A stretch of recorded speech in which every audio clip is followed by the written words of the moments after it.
بیلەرانی خۆشەویست ئەم کاتتان باش، هیوادارم لە هەرچۆهان ساخ و سڵامەت بن. ئێوە بینەری تەلەڤیزیۆنی پەرتۆ تەلەڤیزیۆنی حیزبی حکمەتی سن لەم بەشە لە بەرنامە هاوڕێ برامی باتمانی ئەندامی کۆمیتەی کوردستانی حیزبی حکمەتیسمان لەگەڵا وتوێژەکەین سەبارەت بە موشکلاتی کۆڵبەران و وەزیەتێکە لە کوردستانە دووچاری ئەم ئینسانە شەریفانە بووە. پێشەوەی پرسیارەکانم ئاراسە بکەم،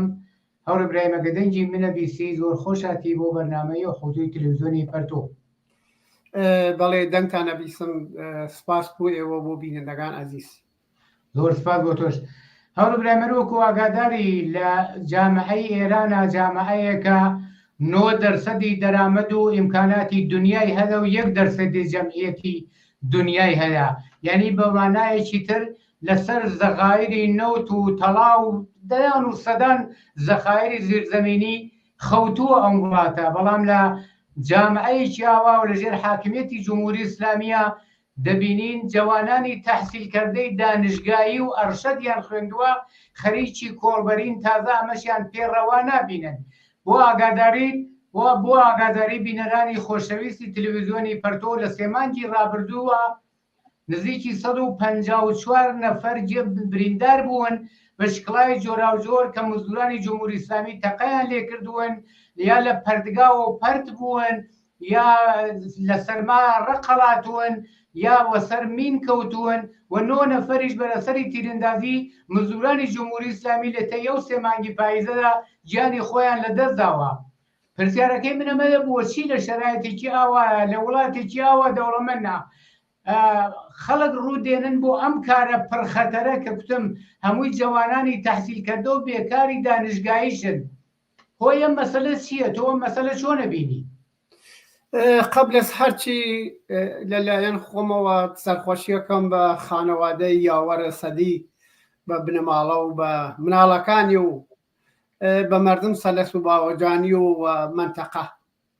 کە چەند ڕۆژ لەوە پێرەکە بە دەست نیروی جمهوری ئیسلامی گیانی بەخت کرد. جمهوری ئیسلامی یەک شتە بیژم، جمهوری ئیسلامی بەمان ئایواقعی لە توول تاریخیا لە ڕۆژێکە و هاتگەسە سەرکار هیچ مەسئولیەتێکی لە قەباڵ مردمە، لە قەباڵ زندگیانە، لە قەباڵ نەزەراتیانە، لە قەباڵ ئاسایش و ڕەفایانە هیچ وەختە ئەمانایە نەگردە سەعوودە و نایگرێتی. ئەم ڕژیمە ئەم حکوومەتە ئیسلامیە یە حکوومەتێک فاشیستە بەمانە ئایواقعیەکەی، حکوومەتێکە فاسدە، حکوومەتێکە ناوکی بە درو و بە کوشتن و بە بڕین و بە حقەبازی بڕیاوە. ئەمە مردم ئێران گشت ئەمە ئەزانێ بە تایبەت لە کوردستانە مردم بە قەشەنگ ئەزانن جمهوری ئیسلامی چ جنایەتکارێکە، چ زوڵم و زۆرێکی دەرحەق ئەم مردمە کردووە و چەندها و سەدها و نەفەرێک کوشتیە و ئیعدام کردووە. ئەمە ئەزانن. بەشێک ئەوەی کە لە کۆڵەبەری ئیمڕووە و متەئەسفانە کۆڵەبەری نە شغڵە، نە شتێکم نە ئەمنیەتێکی هەست، نە مەدرەکێکی گەرەکە، نە هیچێ، بەسەر ناحلانجیە و لەسەر بەدبەختی و نەداری و ئەوەیە کە تیکەی نان بوو مناڵیان یا بوو زندگی خۆیان دەربێرن ئەچنشون ئەم کارە کە جمهوری ئیسلامی بە خەتەرەکە لەلایەن جمهوری ئیسلامی و هەست بۆ ئەمانە دەستێن بەم کارەوە و ئەم کارە جمهوری ئیسلامیش هیچ مەسئولیەتێ ناگرێتە ئەودا. ئەزانێ ئەمانە وا کۆڵەبەری ئەکەن بنیامەی لێکن خەریکن هاتن ئەچن بەو دێوا بوو عێراق شتێ بێرن بشکەم پۆڵێکیان گیر بێ. ئەزانێ نە ئەمانە مسلحن، ئەزانێ نە ئەمانە نیرو خارجیین، گشت ئەمانە ئەزانێ وەلی باوجود ئەو نە جەنایەتکارە ئەمانەیژە ئەکوژێ، ڕەحمیان لێ ناکات، تەقیان لێکە، گاهان ئەسپ و قاترەکانیان تیا ئەچن کە سەرمایەیانە لە حینێکە خۆیان زەخمی ئەوەن ڕەهایانەکەن، جەماعەتێ ئەگرن دەستگیر و زندانیانەکەن، ئزیەت و ئازاریانەکەن، ئەمواڵەکانیان مسادرەیەکەن و حتا ئەیان کوژن. بە قەوڵەکەی تو ئامارەکە نیشانیان لە ساڵە نزیک 150 نەفەر بنیام ئەکوژ و زەخمی و بگیر و بن. بەو بوونەوە ئەم شغڵەوە ئەم ئینسانەی لە شەریفە زەحمەت کێشە جوانەی لە بە هەر دەلایدێکەوە ئەچن دەستی پێیان واقعاً بەرخەلاف مەی خۆیانە و ئەم خەتەراتە ئەوێنن خەتەراتەکەی جمهوری ئیسلامیە جمهوری ئیسلامی وەجیای ئەوەی کە ئەگەر کاریان بۆ گیر بێنی وەجیای ئەوە تەأمینیان کە مادام بێکارن بالاخرە زندگیان چۆن ئەچێتە بەرەو وەجیای ئەوە بە فکرەوە بێ ئەسڵەن فکر نەبەوە ناکاتەوە بەرعەکسێ ئەیان کوژی ئەمە بوو خۆیان بەناو دەوڵەتەوە بەناو قانونە و کە نە قانونیان ئەست نە دەوڵەتێک بەمان ئایواقعی دەوڵەتێک حتا سەرمایەداری نییە کی مردم احتمادێ پێ بکە خۆیان ئەچن مواد مخدر قاچاقەکەن خۆیان ئەچن پۆلشوویەکەن خۆیان بە ملیۆنها تانکر نەفتکی لەو جادەی مەریوان سنەیە دەیان تەسادف و مشکلاتیان بوو مردم هاوردە بەرەو خۆیان ئەی تێرن بەم دێوە ئەفرۆشن ڕەدەکەن لە حاڵێکە کەنیشک و ژنان ئێران بە ئەلەت فەقر و فەلاکەتە و قاچاقیان ئەکەن بۆ کوردەواری عێراق ئەیانێرن بوو دوبەی ئەیانێرن بوو کوشورەی عەرەبی وەجێ لێتر بۆ نەگەرەک بە بیژم بوو خۆی بوو ئەوەی کە خۆی سوود بەدەست بێرێ بوو خۆی هەموو شتێک ئازادە بوو خۆی ئازادە چوو ئەتگرێ چوو ئەتکوژێ چوو زندان تەکا چوو پاپوشت و زیت بۆ درسەکە چوو زندگی دوێرانەکە وەلی ئەگەیدە سەر مردمەکە کۆڵەبەرێکی یات بەو شاخوزدا سەختە حتا مینەکان زەمان جەنگ ئێران و عێراق خێلان نزیک 20 ساڵی لێ گوزەری 25 ساڵی لێ گوزەری هەنوو مینەکانی پاکەوە نەکردووە مەسئولیەتی هیچ مەسئولیەتێ ناگەیتە ئەودا ئەم ڕژیمە فاشیست بەمان ئایواقعی زد بەشەریە دەی باشە ئەوان ئەچن بوو ئێنەتی کۆڵی تێرن بەشکەم ملیۆنێ 2 ملیۆن خێرێتیابێ تۆ مستەقیم بە گولێ جەنگیان کوژێ وە کەسێکیش نییە جواو بوو بێ حتا نەخۆی قەزایە سەخۆ من ئەزانم مەجلسیەوە خۆی قەزایە و سەرانیان و ئەوانەیەکە وایم ڕووهانە سەریان هانا و ئاخۆر جمهوری ئیسلامیە تا بیگرە نیروهای ئەمنیەتوانیان جنایەتکارن وەلی باوە لە دنیایکیژە خۆی قەزایی کرد لاخر دەفحەیت ورودەکانەوە قەزیە ئەرز چەس ئێوەوە خۆتانەوە مردمە کوژن جەریان چەس حتا خامنەی جەلات و دروزن ئیمڕوو کەفتێسە غەڵەتکردن ئەیژێ مەکەی وتمانە ئیسرائیل پاکەکەینەوە ئێمە قسەی دوشمن ئێمە ئیسرائیل یانێ بە ڕسمیێتە ناسی تا دوێکەوێتە شێ پاکیکەینەوە بیخەینە دەریا وەلی حاضر نییە یەک دەفەت بێ لە پشتە و تەلیڤیزۆنە بیژێری بابا ئەم کۆڵەبەرەیدا ئینسانن بۆ ئەیان کوژن ئەمانەی احتیاجیان بە زندگیە ئەمانە خولە بن بەلەکە و گەورە نەونا ئەمانە جز ئەم مردمەسەوا من خەریکم بەناو ملەت بەناو مردم ئێران ناویانەوەم ئەوانە جز ئەمەنە چاکەرەک مۆبیزم جمهوری ئیسلامی بۆ هیچ مەسەلێک مەسئولیت قبول ناکە بەداخەوە بەتایبەت مەرگ و کوشتن و بڕین هێن کۆڵەبەرەکان چ لە کوردستانە چ لە بەلوچستانە زۆر سپاس بۆ تەوداکانە برامی باتمانی باوەی کارۆکە و تۆژی شارە پێکردو و خەڵکی و کۆمەڵگای شەزانن و بەتایبەت ئەو کەسانە کە ڕووەکەن ئەم کارە کۆڵبەریەکەن دەزانن خەتەراتی ئەم کارە بەردەجیا ئەم کارە غەیرە ئینسانیە کە ناچارن بە قیمەتی گیانیان تەواو بێ ئەمە لە شەرایەتێکە جمهوری ئیسلامی چکۆلەترین ڕەحمیان پێ ناکا هیچ بەڵکێ دەیان و سەدان مزدوری تیار کردووە لە مەرزەکان دایناون فقط بۆەوە تەقەل لەمانە بکەن و ماڵ و سەروەتەکان ئەگەر بیان بێت داگیری بکەن بیانگرن و بیان کوژن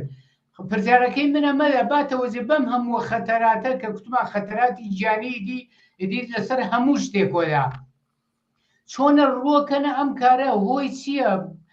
ئایا واقعاً هیچ دەرەتانێکیان نییە کە ڕووەکەن ئەم کارە پڕ خەتەرە؟ ناواقعاً وە سەر ناچاریە کی حەزەکانی مەشەو بات بەو شاخ و داخە بەو تاریکیە دەیان ڕابکەفی دوای ئەوەیش ئەزانن دژمن جمهوری ئیسلامی وە کەمینە و دانیشتە بوویان بە تفەنگە و ئەیان گوزێ چە بکەن وەختێ برسیە وەختێ وێنەیە برجن و ناڵێ برسیە وەختێ زانێ گیفانێ خاڵیە وەختێ زانێ هیچ دەرامەدی نییە لە گشتێ مەوەمتر وەختێ زانێ ڕژیمی وجودی نییە بوو ئەوەی کە بەناو دەوڵەتە بەناو هەرچی ناوێم جنایەتکاری لە کەسی نییە جواوگەی بێت کەسی نییە لێ پرسێت کەسی نییە بیژێ ئەرێ تۆ باشە چوو ژیانەکەی عرف او امام جمعه خيري لوهان لو شاري لو او شاري المرضي خو امانه قشتي اذانا نما يندقان خامني ني روايه امنيتي قشت امانه اذانن دفحه دانانيشن يك دفحتشن لما انا برسن ايوه بو چتنم كاريكن بو اويك اذانان حج ولا جمهوريه اسلاميه حيت جوابو حيت شتكنيه اذانن اگر بين ام قصب كان اشي وانا يجن كارمان غركا انا اگر كارمان بيبن ايما ناچي فورمان بيبن ايما ناچي مخارج زندگی من چرخنن بو همو ثروت واق دستان گرگسم بدیاو سر کیسه حاله دستانو اما بو چه ام ریسکیه کین اما لسر ناچاریا لسر بدبختیا که ازانین حتی ازانین ایوه امان کجن ای چپ کین وقتی اوینی منالی برسیه وقتی ازانین منالی على مدرسه و فول گیرفانی گرکا خرجی گرکا او اوینی بام گرانی و بدبختی و امرو جمهوری اسلامی دواره با مردم تحمیلی کردیا هرچی فکر کاتو اون یک کولا بر نزانی اکوجری اون یک کولا بر نزانی با قول کولا بری شغل نیه اون یک نزانی بدبختی پیرمرد یا جوان 100 کیلوگرم با کول خوی و بول شاخیلا با تاریک شوی دیان راکفی لاتینیا ملاقی وشک اوی اون یک اون نزانی قشت وانا ازانی ولی هرچی فکر کات حال مملکتی که ناوی مملکتا ویرانیان کردیا جماعت مافیا دستیان گردیا سر ثروت و قدرت و هموشتی او جامعه حال جر چپوکیانا ای چپکن بابونا وسام مثلا که اگر بید بررسی که با دنیای واقعی اگر ما خلیگی نرخصی کین و تک هر کولا باری کی جا وقت لیزون پارتا و تو بچی تک یاقسی که رمیزی کاکی جان اگر نچم دبرسی امرم اگر نچم نالوجم نالم نه زندگیانی اخ ای چپکم خو کار نییە خۆ لێم ناپرسن خو دەوڵەتی نییە خو شارداری نییە خو جنایەتکاری نییە بێپرسێرێتەوە بە چە ژیانەکەی بۆ چەم کاریەکەی هەر بۆ بوونەوە وازانم ئەوەسا مەسەلەکەی سەر شرایەتی بدیان تحمیل بووە و جمهوری ئیسلامیش تحمیلی کردیە بۆ بوونەوە دەستیان بەم کارە خەتەرناکە متاسفانە دانەدانیان دیارن بەختەکەن لەم ڕایە دوچار مشکڵاتەوە زۆر سپاس برامی باتمانی هەموو خەڵکی و کۆمەلگا ئەزانن جمهوری ئیسلامی لە تەی حاکمیەتی 40 چەند ساڵەی خۆیە ڕۆژ بە ڕۆژ و سەعات بە سەعات ئەو کۆمەلگا و جامعەیەکی 85 ملیۆنی بەرەو نابودی و فەقیری و هەژاری و دەربەدەری و گرفتاری و مشکل دانەیەک و دوان نییە بە سەعات و دەقیقە 43 ساڵان وەزیەتەی بۆ کۆمەلگا تەحمیل کردووە خەڵکی جەمە زۆر باش دەزانن زۆری ڕۆشنە تا جمهوری ئیسلامی سەعاتی زیاتر عمرکە وەزیەتی خەڵک باش نابێ هیچ لەوەش خراپتر ئەبێت پرسیارەکەی من ئەمەیە ڕێگا چارەی نەهایی بۆ نەجاتبوونی ئەم خەڵکە و مشەخەسەن کۆڵبەری و ئەم هەموو خەتەراتی گیانیە خەڵک دەبێت چ بکەن خەڵک چ ئەرکوەزایفێکەوێتە سەرشانیان حدێقەل بۆ دیفاع لەم کۆڵبەرانە کە واقعاً بە دەقیقە و سەعات مستەقیمەن گیانی خۆیان لە مقابل گولەی مزدورانی جمهوری ئیسلامیە ڕاگرتووە بە قەولی تۆ بۆەوەی تیکەیەنان پەیدا بکەن ڕێگا چارەی نەهایی چییە؟ ڕێچارەکەی ئەوەسا ڕێچارەکەی بارها ئێمە کۆمونیستەکان و حزب حکومەتیز بەم تەلەڤیزۆنە و بارهان وتومانە وەیسەی شەرەیژین ئەژین ئەم ڕژیمە وتومانە 44 ساڵ 45 ساڵێمە بە نەشریات بە حزوری بە مساحبە بە قسە وتومانە جمهوری ئیسلامی نەقابل ئیسلاحە جمهوری ئیسلامی وەسلەیەک ناجوورە بەو جامعە ڕەبتی بە زندگی مردمە و نییە و ئەگەر 50 ساڵ تریش بینێ حەل لەبە خراوترەوەی جا بۆ بوونەوە ڕێحەلەکەی ئادرسەکەی فرە ڕۆشنە بە نەزەر من مردێک شتی بیژم مردم ئێران و مردم کوردستان بە تایبەت جوانان ژنان ئینسانەی ئازادی خواست و مبارز و ئەو کەسەی لەوە هانەشون تیکەنانەوە هانەشونەوەی کە بلاخرە وەک بەشەر زندگیکەن ئەمانە گشتیان ئەزانن دی جمهوری ئیسلامی دوشمن دەرەجە یەکیانە مردم دی بە جمهوری ئیسلامی عبوریان کردیا ئەم ڕژیمیانە قبول نییە باوەڕیان بە ڕژیم نییە باوەڕیان بە ئاخون نییە باوەڕیان بە سدا و سیمای جمهوری ئیسلامی نەماگە باوەڕیان بە هیچێکی نەماگە وە کامڵەن ئەمە سەران جمهوری ئیسلامی لە ڕاست گشتی ئەو خامنەیی جەلات دز و فاسد ئەمە قەشەنگ ئەزانێ تەنیا زەربە زەربە هێنێکا دەستیانە و مەسەلەی سەرگرتن و کوشتن ئەو مەردمەسە جمهوری ئیسلامی ئەمە 45 ساڵە تەنیا شتێک وا بزانێ کوشتنە زندانکردنە مشکل بار هاوردنە فقط لەما ئەنا لەوا کاتر هیچ جواوێکی نییە وەختێکی جواوێکی نییە مردم ئەشی ئەمە بزانێتی ئەوەی کە خۆی سازمانەکە کی هەرخوا قسێ دەپەیواقان دەستیان خۆشوێ دەست ئەو کەسەی لە خۆشوی وە تەلاشیان کرد 3 دەپ ئەمانە هات نەبەرەوە بوو جمهوری ئیسلامی لە 96 لە 98 لە 1401 هات نەمەیان و تەکیا جەنین هاتنە کەف خیاوان هاواریان کرد وتیان تۆی مەمات